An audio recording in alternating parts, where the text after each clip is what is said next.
Hello everybody, I'm the Critic Monkey, and today we are going to review The Reviewer.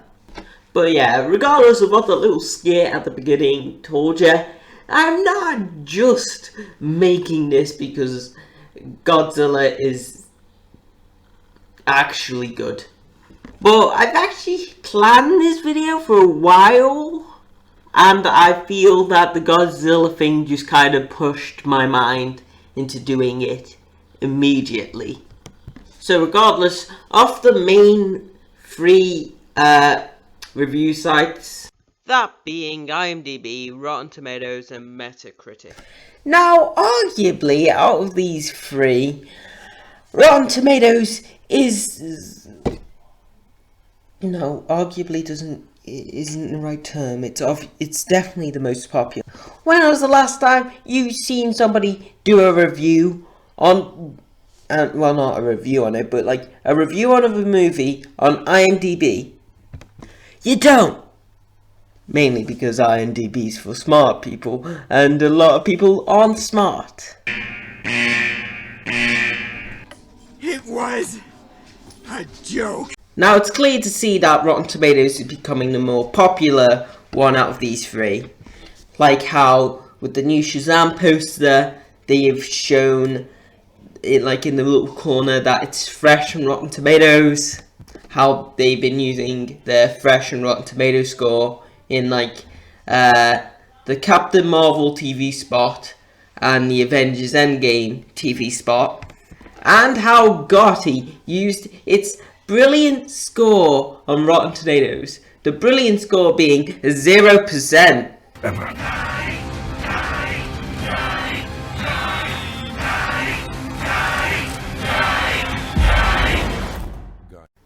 Is that genius or not? But as many things shown, more popular definitely doesn't mean better. As it being the more popular site out of these three, people will go onto it because they want to get their voices heard, a bit like why people go onto YouTube. And that also attracts the most dreaded thing of all. Well, we call you normies. Yes, indeed, the dreaded normies. The average Joe.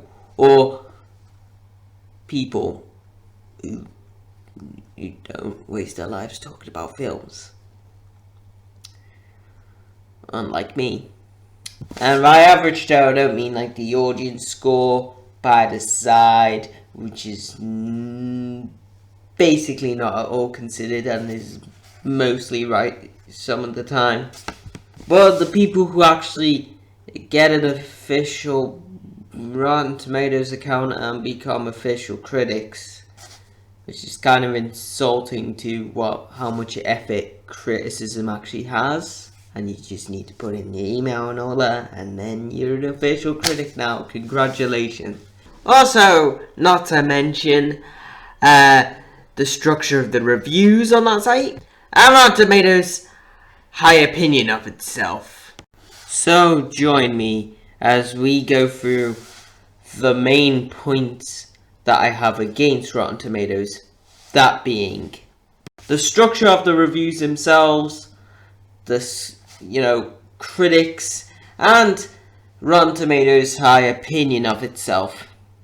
So, without any further ado, let's begin.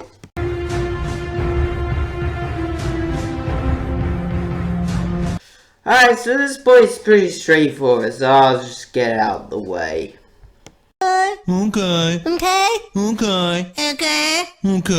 Alright, so basically with the reviews, Rotten Tomatoes has only given you enough words so you can possibly do 1 point. And that's not how you do reviews. With reviews, you have to say all the good and all the bad. So you're not entirely, biased in any way. But if you pick out one good bit or one bad bit, that's not reviewing. That's just saying, I don't like this. I hate it. Or, I love this. This is my wife. I love it. You see, you kind of put it on a bias. You need to see all the good and all the bad. And that's how you do a review.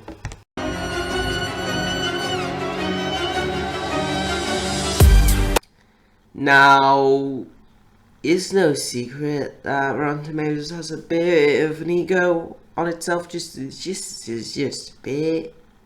And necessarily you can't blame them because they've, are the biggest review site out of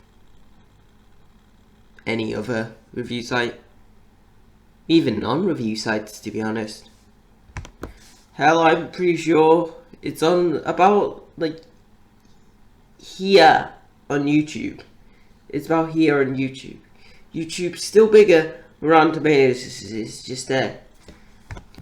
But the point is with them is that they're making themselves, because of its great success with reviews, it's also making themselves look bigger than an actual review site. You see, they started their own YouTube channel and they're trying to act like something a bit bigger. IGN. And you may be saying that the YouTube channel is just to expand the brand. What the hell is the point in expanding the brand when you're the most popular review site ever? Now, I believe they made this YouTube account because people just wanted to know about Rotten Tomatoes, or how smart Rotten Tomatoes is by pointing out things from films. And they're also, as well, seem to be comparing themselves to IGN here, which, well, yeah, not many people use it as much as Rotten Tomatoes, but it is a bit of a bigger brand because they've expanded into more things. So basically, they're comparing themselves to that, which is not accurate. I am a god. Everybody says, who does he think he is? I just told you who I thought I was, a god. They've also started doing articles like IGN, but unlike IGN, what talks about films, comics, and all that, they've started making articles about themselves. I could be getting this wrong, but I've only seen an article, what's not about them, what was that Godzilla's doing well at the box office. Every other one was that Rotten Tomatoes proves that Godzilla King of the Monsters is big gay. Rotten Tomatoes proves that Dark Phoenix is big gay. Rotten Tomatoes proves that Ghostbusters 2016 was a masterpiece. 1. The people already use your site, they already know what's going on. And 2, yeah, you've got a bit of an ego, mate. And 3, I've also, might be getting this wrong, but I distinctly remember them saying, we proved something. Like, you didn't prove anything, you haven't done any revolutionary thing to change the way of cinema in any way. You've just not done that at all. You just said the film's not great.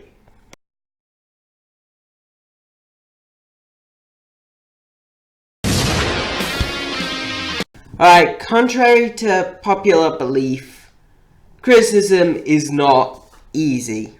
It takes a lot of effort to scour through a film, trying to find things what you like, what you don't like, what you think work and what you think doesn't work.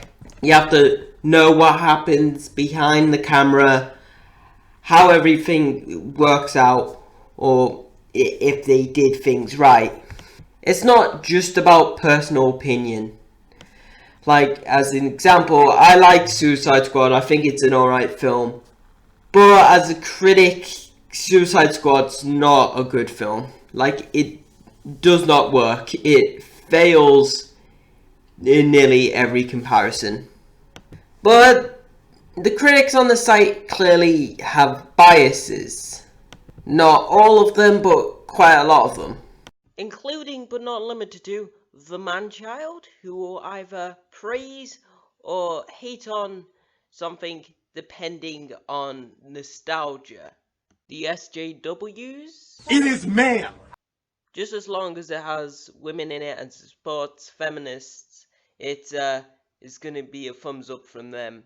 The over-exaggerators. Really, these people just over-exaggerate something to an extent where it's just inaccurate. Alright, I feel I have to clarify this. Just because the film's in there doesn't mean it's a bad film. I love Toy Story. I have to clarify that. Here's the thing, just because I love something doesn't mean I have to cloud my opinion with the film with the actual film. Yes, a big part of being a critic is your opinion, but you also have to see if the film works as an actual film. How's the cinematography? How is the acting? How's the chemistry? You have to work with that as well as your opinion. But if your opinion or feelings of the franchise before it, your politics, or anything else clouds your criticism, then you're not a good critic. You can perfectly not like any of the films here. You can purposely like any of the films here. But what Rotten Tomatoes also kind of does is just make up problems or pros that aren't there. Or even change a problem to a pro or vice versa. Like, I don't know, I saw on Rotten Tomatoes somebody said in Godzilla King of the Monsters the acting was bad. I'm sorry. Have we seen the same film? And that's the big problem with the critics on Rotten Tomatoes. They let their emotion of the film or the franchise before it cloud the actual film. That's why I feel Rotten Tomatoes is not a good source of criticism. Not all critiques are worth taking, guys. Alright, and that was the video. I hope you enjoyed. This video took a lot longer because I procrastinated a lot. But regardless, I hope you enjoyed it. If you didn't enjoy it, leave a dislike. If you did enjoy it, leave a like. Comment your opinions on Rotten Tomatoes. And if you want to see content where it's not really like this was just kind of a one-off thing. And subscribe for more adventures with your... I'm tired.